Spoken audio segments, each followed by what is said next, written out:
bienvenue à ce 29e numéro de Territoire Éco, l'émission dédiée à l'économie azuréenne du groupe Nice Matin, réalisée en partenariat avec la Chambre de commerce et d'industrie Nice Côte d'Azur et nos confrères de Tribune Côte d'Azur. Comme d'habitude, j'ai à mes côtés pour présenter cette émission Agnès Farrugia, journaliste au service éco de Nice Matin, et Isabelle Ozias, rédactrice en chef de Tribune Côte d'Azur. Bonjour mesdames. Bonjour Karine. Et au sommaire de ce dernier numéro de 2025, la grande interview de Franck Gonadel, président du directoire des aéroports de la Côte d'Azur. Au programme également, le journal de l'écho qui résumera l'actualité économique azuréenne de ces dernières semaines. La rubrique En coulisses nous fera patienter jusqu'à Noël avec les créations sucrées du pâtissier antibois Lilian Bonnefoy. Et enfin, le pitch de la niçoise Epsid expliquera comment son boîtier transporte n'importe quel ordinateur en poste professionnel ultra sécurisé. On commence avec la grande interview.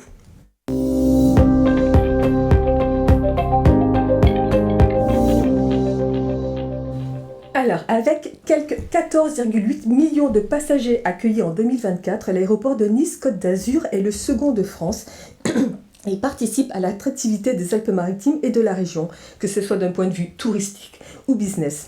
On pense notamment à Sophia Antipolis et à son nombreuses entreprises internationales. Franck Gonadel, bonjour. Bonjour. Vous êtes le président du directoire des aéroports de la Côte d'Azur qui englobe aussi les aéroports de Cannes-Mandelieu et du golfe de Saint-Tropez. Est-ce que vous pouvez commencer par nous présenter les aéroports de la Côte d'Azur ? Oui, en fait, nous gérons 3 aéroports qui sont complémentaires les uns des autres. On connaît bien l'aéroport de Nice-Côte d'Azur, qui est à la fois un aéroport d'aviation commerciale. Vous avez parlé du trafic passager de cet aéroport en 2024. Mais il y a à la fois de l'aviation commerciale et de l'aviation d'affaires. L'aéroport de Cannes, lui, est spécialisé plutôt dans l'aviation d'affaires et l'aviation générale, c'est-à-dire à la fois les écoles de pilotage, les aéroclubs. Et l'aéroport du golfe de Saint-Tropez est un peu à l'identique de l'aéroport de Cannes, même s'il est plus modeste, dédié à l'aviation d'affaires et à l'aviation générale.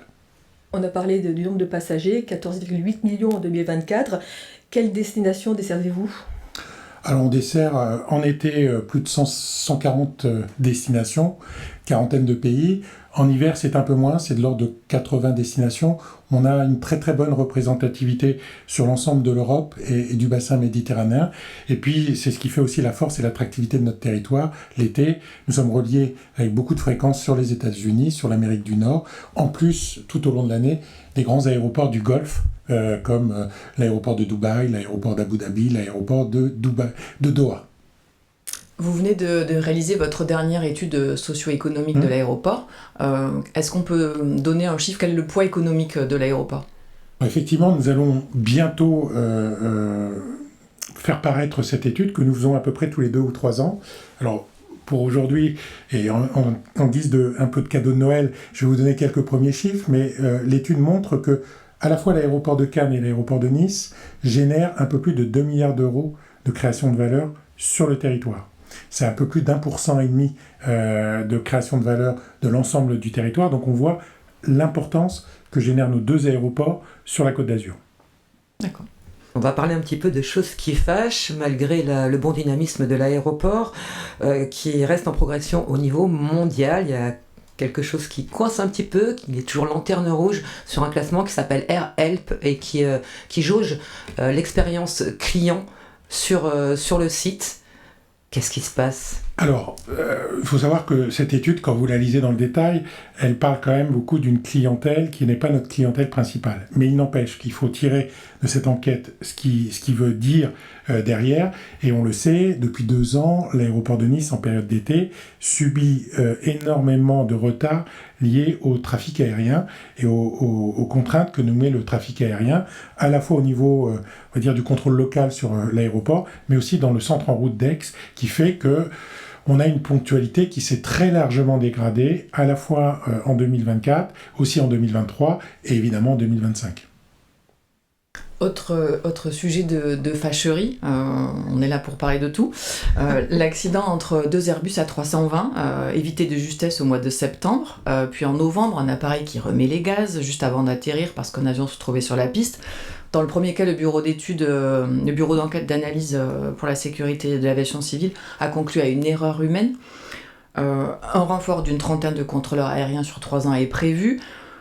Qu'est-ce qui se passe ? Est-ce qu'il y a une nécessité de renforcer au niveau humain par rapport à l'augmentation du trafic aérien ?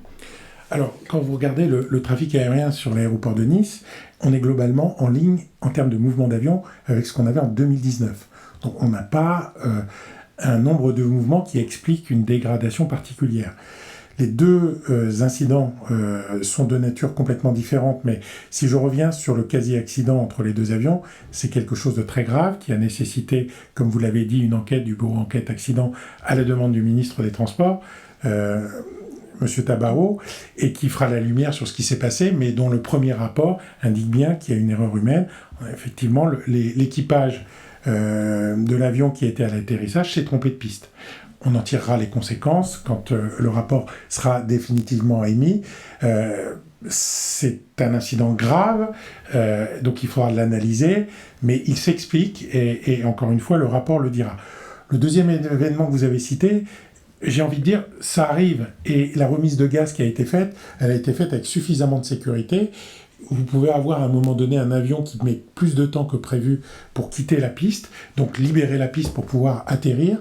Dans ce cas-là, ce n'était pas le cas, et l'avion, logiquement, et comme les procédures de sécurité l'indiquent, nécessite une remise de gaz et est revenu se poser quelques minutes après sans aucun problème. Mais est-ce que c'est dû à un manque de personnel à la tour de contrôle, que ce soit sur Aix-en-Provence, sur Nice ?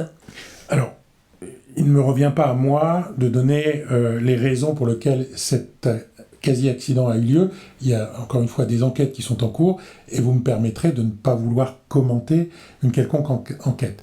Chose est sûre, c'est que quand on voit le bilan de ponctualité qui a été rappelé il y a quelques minutes, on ne peut pas se satisfaire de la situation. J'ai eu l'occasion de dire plusieurs fois qu'on était l'aéroport le plus maltraité de France, et c'est pas normal. La Côte d'Azur et l'aéroport de Nice méritent d'être traités convenablement, et comme tous les autres aéroports de France, et c'est pour ça que le ministre et le directeur général de l'aviation civile se sont engagés à renforcer les moyens, en particulier sur la tour de Nice. Comment s'annonce le trafic pour Noël ? Quelles sont les nouvelles destinations hivernales ?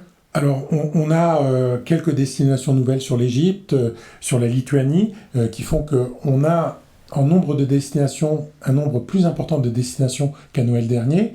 Encore une fois, on fait tout pour développer l'hiver. Vous savez que notre territoire mérite d'avoir un développement l'hiver. Il est très attractif l'été. On ne fait rien de particulier pour le développer parce que, encore une fois, l'activité est là. Par contre, on travaille beaucoup avec les offices du tourisme, que ce soit celui de la métropole, celui du département ou celui de la région, pour développer l'activité l'hiver avec l'arrière-pays, les montagnes, qui offrent une possibilité, en tout cas, de tourisme en hiver très, très important. Donc on continue de le développer. Pour l'instant, nous n'avons pas de liaison long courrier, on y travaille beaucoup, mais on n'a pas encore de décision sur le sujet. Et c'est pour ça qu'en hiver, on a plutôt les destinations ou les provenances européennes qui marchent. Justement, comment sont choisies ces destinations ? Alors, c'est un travail que nous faisons de concert avec les compagnies aériennes pour dire voilà les marchés qui nous semblent être des marchés porteurs, pour faire venir à la fois des habitants de ces destinations-là sur la Côte d'Azur, et en même temps, parce qu'il faut remplir l'avion dans les deux sens, des destinations qui peuvent intéresser les Azuréens. Parce qu'encore une fois, quand une ligne s'ouvre, elle doit fonctionner dans les deux sens. Si les avions sont vides, soit à l'apport, soit en emport, ça ne marche pas. Donc il faut vraiment avoir cette conjonction entre une volonté d'ouvrir la Côte d'Azur sur un territoire qui n'est pas relié aujourd'hui par l'aéroport, et en même temps permettre à ce territoire de venir découvrir la Côte d'Azur. Donc c'est un travail qu'on fait en commun avec les compagnies aériennes. On va revenir sur l'expérience client avec les travaux sur le terminal 2 d'extension. Alors pour rappel, c'est un chantier de 25 000 m² qui a été enclenché en 2019 mais qui n'a débuté qu'en 2022 et qui prévoit la livraison en 2026 de 6 salles d'embarquement supplémentaires et d'une salle d'enregistrement de livraison des bagages. Où en est-on ? Eh bien, on est exactement sur le planning qu'on s'était fixé. Donc si vous avez très bien rappelé les grandes métriques, rappelez quand même qu'en 2020 et 2021, à cause de la crise Covid, on avait dû mettre en stand-by le projet, même si on l'a relancé en 2021, là encore en pleine crise Covid, et je tiens à souligner quand même le support à la fois des actionnaires d'ACA, de l'entreprise, et de l'ensemble du territoire pour pousser et supporter ce projet d'envergure pour le territoire. C'est effectivement des capacités supplémentaires pour pouvoir accueillir nos clients dans de bonnes conditions. On rappelait les chiffres de 2024 et ceux qu'on annoncera en 2025 qui seront en progression. en fait, on dépasse la capacité de nos installations actuelles. Et quand on regarde le trafic qu'on a accueilli cet été, on ne peut pas se satisfaire en matière de qualité d'accueil, de souvenirs pour les personnes qui sont venues nous visiter. On est quand même la dernière image du territoire quand on prend l'avion. On ne peut pas se satisfaire d'avoir des installations saturées comme elles l'ont été. Donc on a ouvert une nouvelle ligne frontière au début de l'été 2025. La prochaine grande étape, ça sera en mars. On ouvrira ces salles d'embarquement supplémentaires, ces 6 portes d'embarquement supplémentaires dont vous parliez. Les banques d'enregistrement, 36 banques d'enregistrement, et cette nouvelle zone sera ouverte aussi fin mars. Et la salle de livraison bagages ouvrira dans la foulée. Les travaux, le montant des travaux qui... Alors, hors dépenses liées à la sûreté aérienne, on est sur un budget de 134 millions d'euros. Et c'est un budget malgré, encore une fois, une période qui a été compliquée économiquement, avec un taux d'inflation très important en 2022-2023. Cette enveloppe financière sera tenue et ne sera pas dépassée. Elle sera même peut-être un tout petit peu en dessous, ce qui montre la très bonne gestion des équipes et la très bonne gestion des entreprises, dont une majorité sont des entreprises locales qui ont travaillé sur ce chantier. Qui dit extension également, dit davantage de passagers, davantage de trafic, plus de mouvements. Et selon vos opposants, le collectif Citoyen 06, que vous connaissez bien, ça signifie 30 000 vols supplémentaires par an, 400 000 tonnes de CO2 en plus et une hausse de 25% de pollution atmosphérique entre 2024 et 2034. D'abord, est-ce que vous confirmez ces chiffres? Est-ce que c'est pas un petit peu contradictoire avec l'engagement environnemental de l'aéroport? Alors, je conteste à nouveau ces chiffres qui sont... faux, mais c'est habituel. Tous ceux qui nous écoutent ou qui nous regardent pourront aller voir la réalité des chiffres au travers de l'étude d'impact complémentaire que nous avons réalisée cet été et qui montre effectivement les prévisions de trafic, pas simplement à cause de l'extension, mais sur une durée plus longue, où on donne une transparence de ce que nous imaginons du trafic à horizon 2030-2035. Et vous voyez qu'en fait, il y a une décorrélation entre la croissance du nombre de passagers et la croissance du nombre de mouvements d'avions. Tous les chiffres sont portés à la connaissance du public. On fait l'objet d'une enquête publique qui a duré plusieurs semaines et qui montre bien à la fois que la dynamique la plus forte, elle est sur le nombre de passagers. On a des avions mieux remplis, qui sont plus gros, donc plus capacitifs. Et quand on regarde les dernières années, on voit bien, et je vous le disais tout à l'heure, qu'entre 2019 et 2025, on aura une croissance assez soutenue du nombre de passagers, puisqu'on aura gagné quasiment 1 million de passagers, et on n'a pas gagné l'équivalent en nombre de mouvements d'avion. On est à moins d'1% d'évolution du nombre de mouvements d'avion. Donc on voit bien que l'effet à la fois remplissage et taille des avions modère l'évolution du nombre de mouvements d'avion. Mais d'où ils sortent ces chiffres alors ? Il faut leur demander à eux, mais moi, ce que je peux vous dire, c'est que les chiffres qui ont été annoncés par l'aéroport dans le cadre de l'enquête publique sont par définition publics. Et concernant l'impact environnemental, vous en êtes où ? Là aussi, le tribunal de Marseille, le tribunal administratif et la cour administrative d'appel avaient demandé à ce qu'on complète notre étude d'impact environnemental lors de cette étude qui a été conduite donc en 2024 et début 2025. Et donc, les conclusions de ce rapport, fait par un cabinet indépendant, ont montré que l'effet sanitaire de cette extension était négligeable. Ce sont leurs termes. Donc, tout est, encore une fois, public dans cette étude. Et qu'est-ce que vous mettez en place concrètement, vous, au sein de l'aéroport, justement, pour pallier cette augmentation de passagers ? Eh bien, on a pris des engagements. On a pris des engagements dès 2012 de réduire nos émissions de CO2. Alors, c'est un univers qui est à la fois très connu et pas forcément bien connu dans ses détails. Donc, je vais essayer d'être le plus didactique possible. Mais quand vous êtes une entreprise, vous devez suivre à la fois vos émissions directes. C'est ce qu'on appelle le scope 1 et le scope 2, qui sont nos propres émissions. Et sur ces deux scopes-là, Aéroport de la Côte d'Azur a pris un engagement très clair vis-à-vis de ses riverains et vis-à-vis de son territoire. C'est de viser la neutralité carbone à horizon 2030. En 2025, nous avons atteint une réduction par rapport à notre année de référence, qui était 2012, de moins 93% sur l'ensemble de nos 3 aéroports. Il nous reste donc 7% d'émissions de CO2 à diminuer, et on sait qu'on le fera, on a un plan précis, et on atteindra cette neutralité carbone sans compensation à horizon 2030. Ça, c'est pour le scope 1 et pour le scope 2. Après, on a ce qu'on appelle le scope 3, c'est-à-dire tous les émissions de nos parties prenantes. Qui sont nos parties prenantes? C'est toutes les entreprises qui travaillent à nos côtés sur l'aéroport, ce sont les passagers et les personnels quand ils viennent prendre un avion ou travailler sur l'aéroport avec leur voiture ou leur moyen de transport. Et puis c'est évidemment les compagnies aériennes avec les matériels d'assistance en escale qui travaillent quand l'avion est au sol, et évidemment les avions quand ils décollent et ils atterrissent sur l'aéroport. Sur ce scope 3, on a pris un engagement très clair, et je le redis ici, c'est que peu importe la dynamique du trafic, ces émissions du scope 3 diminueront. Nous n'avons pas pris d'engagement de neutralité carbone à horizon 2030, il s'agit des 2 premiers scopes dont je parlais. Sur le scope 3, nous avons simplement dit, et ce n'est pas simple à réaliser, mais on a pris cet engagement et on y travaille avec tous les partenaires, c'est que peu importe la dynamique de trafic qui est en croissance, nous diminuerons les émissions de CO2. Vous pouvez nous donner juste un exemple d'actions que vous avez mis en place, justement? Alors, sur le scope 1 et sur le scope 2, il y a quelques exemples que j'ai souvent cités. C'est le chauffage et la climatisation du terminal 1. Il y a quelques années, c'était une production qui était faite à partir de gaz naturel et une production thermique.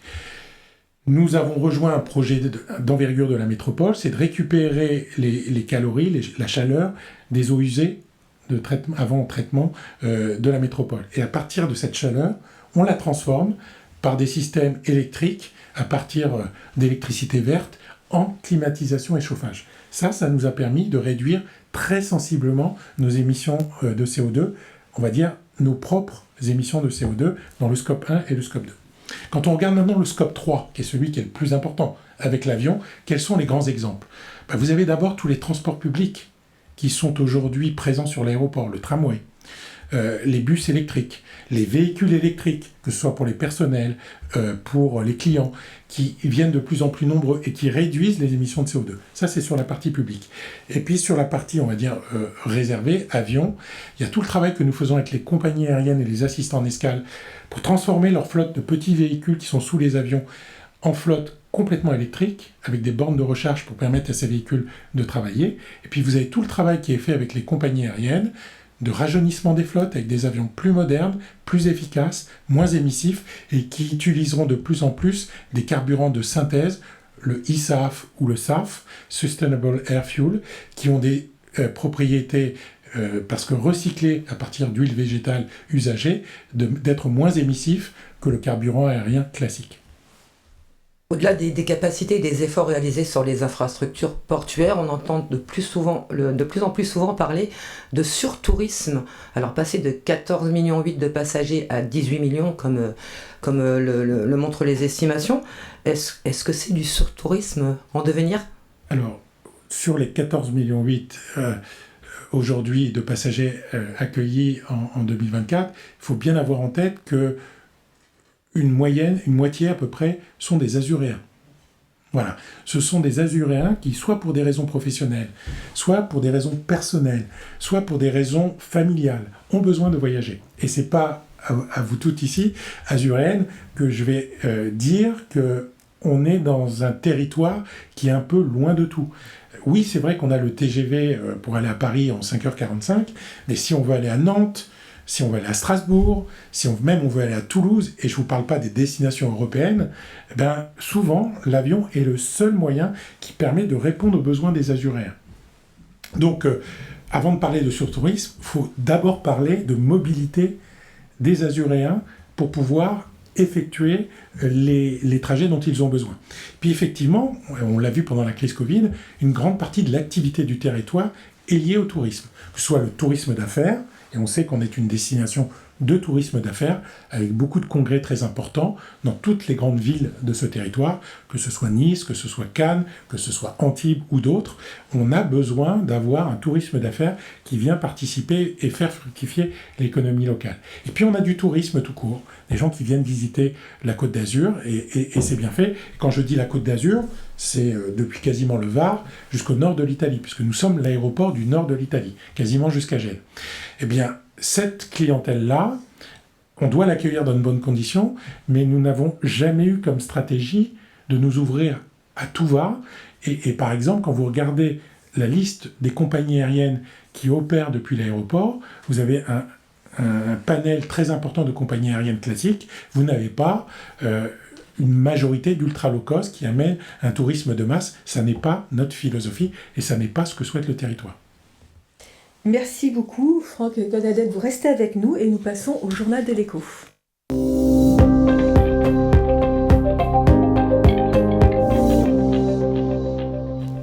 Et on commence ce Journal de l'Écho avec un gros ras-le-bol, Agnès. C'est pas le mien, c'est celui des patrons azuréens à l'appel de l'Union pour l'entreprise des Alpes-Maritimes et des fédérations professionnelles du département. Ils sont tous descendus dans la rue sur la place Garibaldi lundi 15 décembre. Mobilisation dans le calme de quelques 500 dirigeants tout de même et collaborateurs pour dire stop à la pression fiscale qui pèse sur les entreprises, stop aux normes administratives asphyxiantes qui compliquent leur travail et surtout stop aux décisions déconnectées du terrain. Taxer les entreprises, c'est taxer les salariés, a été largement repris par ce mouvement nommé La France qui travaille dit stop. Franck Gonadel, est-ce que vous voulez réagir justement sur cette mobilisation des patrons ? Oui, je veux réagir et être un peu témoin de ce qui a été dit par les chefs d'entreprise ce lundi. À titre personnel et en tant que représentant de l'aéroport, la pression fiscale n'a pas cessé d'augmenter depuis la sortie de la crise Covid. Les normes, l'imposition, la taxation, on taxe en fait de plus en plus en France ce qui crée de la valeur. Et ça, c'est juste inacceptable. Et c'est de la courte vue. Et c'est ça que les patrons et les chefs d'entreprise ne comprennent pas. C'est qu'on est en train de suicider l'investissement de demain qui fera la richesse et les emplois de demain. Et il faut vraiment, à un moment donné, que le gouvernement, que la centralisation parisienne écoute un peu le terrain. C'est ce que vivent les agriculteurs aujourd'hui sur le terrain. C'est cette déconnexion entre ce qu'ils vivent et ce qui est émis par les centres de décision parisiens. Sur une note patronale un peu plus optimiste, au mois de décembre, c'est la distribution des trophées aux entreprises azuréennes qui ont marqué l'année 2025. Et charité bien ordonnée, on commence par Nice Matin. On commence tout à fait par les trophées de l'économie du groupe Nice Matin qui ont lieu chaque mois de décembre et c'était la 17e édition cette année avec un beau podium. Et pour le jury du Club de l'Écho, l'entrepreneur de l'année est Samantha Mann, présidente du groupe Mann à Bar-sur-Loup. La start-up de l'année est la biotech dirigée par Aïga Megraoui, ANK Biotech qui est devenue Aria.bio. Je ne sais pas comment on dit. Virtuoso décroche le trophée Green RSE, Clément Design reçoit le trophée international et la maison Aldiari, Nicolas Aldiari, s'est vu décerner le prix Made in Côte d'Azur. Et le jury a eu aussi un petit coup de cœur pour la start-up Serenity Corporation qui fabrique de l'eau à partir de l'humidité ambiante. Un prix du meilleur pitcher que l'on reçoit à chaque émission Territoire Éco depuis le début de l'année a été décerné à Victor Olivier pour Skooma Water. Pour Tribune Côte d'Azur et l'UPE 06, c'était une première ce 8 décembre à l'Azur Arena Antibes chez les Sharks, ambiance forcément sportive, pour une soirée Top 500 Génération Entrepreneur à guichet fermé, pas de jury chez nous, seulement des chiffres, ceux du palmarès des 500 plus belles entreprises de la Côte d'Azur dévoilés pour l'occasion. Pour le prix du leader, mesdames, nous sommes raccords avec le sacre de Samantha Mann et un groupe indétrônable en tête des chiffres d'affaires Maralpin ont été récompensés pour leur performance parmi notre top 500 2025, les groupes MMV et SES Oxygène, la plus discrète Abioxir et sa maîtrise raisonnée des nuisibles, TSE, la championne de l'agrivoltaïsme flashée à 815% de croissance, et enfin la typique Super U Cocade pour l'accueil d'un terrain de sport sur son toit. Et en parlant de MMV, on annonce l'arrivée d'un poids lourd de l'hébergement de loisirs en montagne, et c'est du côté d'Isola 2000. Agnès ? Tout à fait. Alors ce dont on est sûr, depuis le dernier conseil métropolitain, c'est que la station s'y prépare via le projet d'une UTN, une unité touristique nouvelle, sur l'actuel parking P2. Au programme de l'hébergement, un parking à étage, une nouvelle ligne pour les télécabines reliées au front de neige. Et ce que l'on sait, c'est que le Club Med est intéressé. Mylène Agnelli, maire d'Isola, l'a confirmé, avec deux certitudes. D'une part, c'est très bon pour l'attractivité de la station et donc pour l'emploi.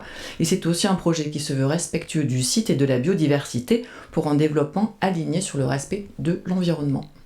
Et autre gros dossier qui accélère côté aménagement, celui de l'ancien site Lafarge à Comtes. La CCI Nice Côte d'Azur, aménageur de la future zone dite du Pimian, a dévoilé début décembre les contours de son projet de reconversion sur le site laissé vacant par le cimentier. Il fait 18 hectares au total qui seront cédés, beaucoup seront renaturalisés, mais au menu 35 000 m² dévolus à des surfaces artisanales ou de petites industries à tendance verte. Alors la mauvaise nouvelle, c'est que ce site, c'était la dernière cartouche foncière à vocation économique identifiée sur le département, en tout cas de cette ampleur. La bonne, c'est que tout est prêt pour le top départ. Le budget, 52 millions d'euros estimé par la CCI, et le planning, 2 ans d'études, 3 ans de travaux pour une livraison à l'horizon 2031-2032. Déjà aujourd'hui, 70 entreprises seraient sur les rangs pour intégrer le site. Et on reste dans les grands projets avec des nouvelles du mine du marché d'intérêt national et de son transfert à la GOD enclenché il y a une vingtaine d'années. Alors un nouveau recours a été balayé par le tribunal administratif de Nice et le projet de déménagement suit son cours. Et pour clore ce chapitre aménagement, focus sur l'avant-scène, cet immeuble mixte de commerce et de logement tout proche des studios de Nice Matin, porté par le promoteur Quartus, dont la commercialisation s'était interrompue brutalement, on s'en souvient, en 2022, suite à un affaissement d'une partie du bâtiment. S'en est suivi une âpre bataille sur le plan des responsabilités engagées, avec 600 investisseurs coincés au milieu du gué. C'est bien l'assureur, en l'occurrence AXA, qui prendra en charge les 56 millions d'euros de travaux nécessaires pour consolider l'ouvrage, pour une livraison en 2027, avec 5 ans de retard sur le planning originel. Et si vous deviez choisir, mesdames, parmi les événements networking organisés en cette fin d'année, quel serait votre choix ? Alors mon choix peut-être le plus inattendu, le plus engagé, c'était sans doute le grand gala mitonné par l'UMM Côte d'Azur pour fêter les badass de l'industrie, des grosses pancartes de badass pour les femmes, forces féminines donc de la filière industrie. Elles sont venues en nombre témoigner et montrer leurs muscles autour de Marcel Ragny, un président conquis par ce dynamisme qu'il a toujours défendu et qui pour lui représente clairement l'avenir de l'industrie. Oui, et moi j'ai retenu un tout nouvel event, promis à une belle pérennité si on en croit le succès de cette première édition. C'est le plongeoir qui s'est déroulé début décembre à Océanis et organisé par la French Tech Côte d'Azur. Des confs, des ateliers, des investisseurs venus rencontrer les scale-up et les start-up du territoire. Le format a séduit quelques 350 participants et même Lucie Finet. Alors elle est directrice adjointe de la mission French Tech au niveau national et elle en a profité pour rappeler le poids de la filière innovation en France. 18 000 startups recensées par la French Tech pour 450 000 emplois créés. On termine par 4 infos en moins de 10 secondes. C'est à vous. Oh punaise. Alors la levée de fonds de Voilà Chef, des cours de pâtisserie en ligne drivés par l'avançoise Sophie Dubost, 900 000 euros au compteur. De quoi accélérer un business model tourné vers une cible pro et semi-professionnelle. Puis il y a le beau dynamisme d'Au-Sol avec ses batteries connectées nomades. Les nouveaux clients s'enchaînent pour la Canoise. Elle est désormais classée dans le top 100 des pépites du Smart Building and Smart Offices, traduisait par bâtiments et bureaux intelligents. Je voudrais dire qu'Isa parle super bien anglais. Sinon, la stratégie... on peut parler de la stratégie de la niçoise Akidaya, spécialiste de l'accès sur sites sensibles hors connexion, qui vient d'embaucher un senior hyper capé, sans contact, Yves Ackermann, pour piloter sa montée en puissance commerciale. Je n'ai pas pu choisir pour la dernière brève entre Man, qui renforce encore son ancrage territorial aux Émirats Arabes Unis en inaugurant ce 12 décembre son nouveau siège à Dubaï, où le groupe est présent depuis une vingtaine d'années, et puis Virbac, qui vient d'investir 100 millions de livres sterling dans le rachat d'un labo irlandais spécialisé dans l'hyperthyroïdie féline. Et on rappelle que Virbac avait sorti il y a quelques semaines à peine le premier aliment médicamenteux au monde, également destiné aux chats. Merci à vous, mesdames, pour ce résumé de l'actualité économique azuréenne et place à la séquence en coulisses.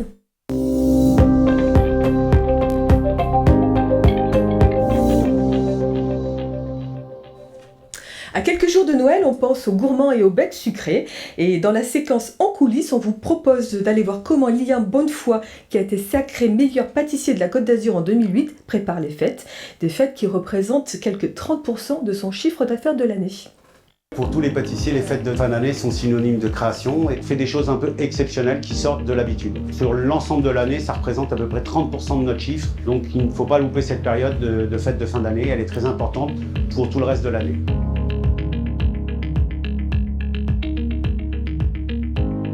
Nous sommes chez Lilian Bonnefoy dans notre atelier de fabrication sur les hauteurs d'Antibes et nous sommes dans une période bien spéciale où nous préparons les chocolats et différents produits pour les fêtes de fin d'année.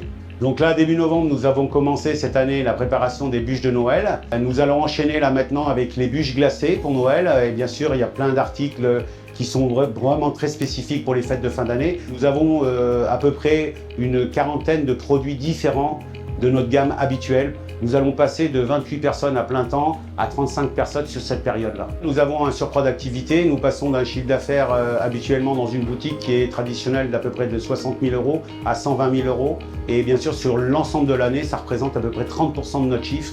Donc il ne faut pas louper cette période de fête de fin d'année. Elle est très importante pour tout le reste de l'année. C'est quelque chose qui réunit aussi tout le monde sur ces fêtes-là, car on fait des choses un peu exceptionnelles qui sortent de l'habitude. Là, pour les fêtes de Noël, on est en train de faire les finitions de petits gâteaux avec la feuille d'or, hein, bien sûr, c'est très festif. On est sur une bûchette citron de Sorrento. Ça, c'est quelque chose qui est très spécifique aux fêtes de fin d'année. Donc là, vous voyez les préparations qui vont partir rapidement en boutique. Je vous invite à venir les découvrir en boutique avec moi. Allez, venez. Comme promis, vous allez découvrir les créations. Bonjour mesdames. Bonjour chef. Comment ça va? Ça va et vous? Pour tous les pâtissiers, les fêtes de fin d'année sont synonymes de création et bien sûr, moi je me mets toujours dans la peau d'un enfant.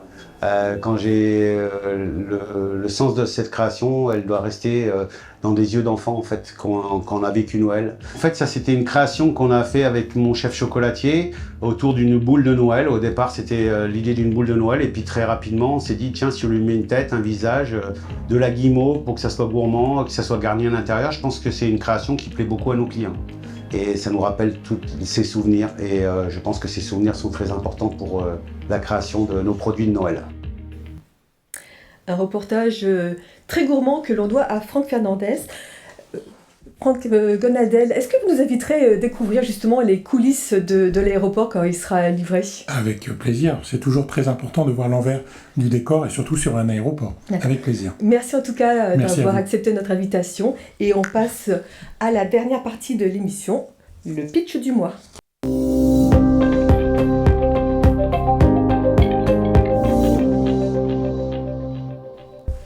Transformer n'importe quel ordinateur en poste de travail professionnel, personnalisé et surtout sécurisé. C'est le rêve de tout travailleur hybride ou travailleur numérique, mais aussi des entreprises qui peuvent réutiliser le matériel existant sans jamais se mettre en danger d'un point de vue sécurité. Darius Morel, bonjour. Vous Bonjour. êtes l'un des cofondateurs de la niçoise EPSID et vous allez nous expliquer en 90 secondes comment un projet de fin d'études est devenu une solution pour télétravailleurs. Bonjour Karine, bonjour à tous, merci pour l'invitation. Je suis donc Darius Morel, l'un des cofondateurs de EPSID. Et chez EPSID, on a remarqué que le télétravail était très répandu, mais souvent mal organisé. Des employés avec 30 ans d'expérience galèrent à se connecter à un simple VPN et parfois même à une imprimante. Alors, leur ordinateur, c'est souvent l'ordinateur personnel qu'ils utilisent et qui sont mal configurés ou mal gérés pour la situation. Alors, les mises à jour, elles sont faites quand l'ordinateur revient au bureau. Les processus d'onboarding, ils sont improvisés. Et les matériels fournis par l'entreprise sont anciens et souvent obsolètes. Et qu'est-ce qui se passe pour l'offboarding? Qu'est-ce qui se passe quand l'ordinateur n'est jamais rendu à l'entreprise? Où vont les données? En fait, la problématique, c'est l'utilisateur, c'est celui qui clique, c'est celui qui galère, et c'est celui qui improvise. Et pour ça, on a créé The Seed. The Seed, c'est un boîtier intelligent qui se connecte à n'importe quel ordinateur avec un simple câble USB. Vous redémarrez dessus et vous trouvez votre écosystème professionnel complet avec logiciel, documents et politique de sécurité, stocké sur le boîtier et synchronisé en permanence avec l'entreprise de manière sécurisée. En itinérance ou sans connexion internet, vous pouvez continuer à travailler et la box se reconnectera automatiquement dès qu'elle aura trouvé une connexion internet. Alors vous, PME qui souhaitez sécuriser vos collaborateurs, vous, grands groupes qui voulez faciliter l'intégration de ces nouveaux collaborateurs, écoles qui voulez maîtriser l'environnement pédagogique de vos étudiants, et vous, indépendants, qui souhaitez protéger les données de vos clients, The Seed est fait pour vous, alors rendez-vous sur epseed.com et réservez votre premier boîtier. Merci, c'est avec vous Darius Morel que s'achève cette émission que vous pourrez voir et revoir sur les sites internet, les pages Facebook et la chaîne YouTube du groupe Nice Matin et aussi sur le site internet de Tribune Côte d'Azur, tribuca.net. Merci à vous tous de nous avoir suivis, merci à Sophie Doncé et à Philippe Bertini à la réalisation de cette émission, à Chloé Vorgard à la conception. Merci à vous Agnès et Isabelle et nous vous retrouvons en janvier pour une nouvelle année remplie d'actualités et de news économiques. D'ici là, on vous souhaite de passer d'excellentes fêtes de fin d'année. À bientôt.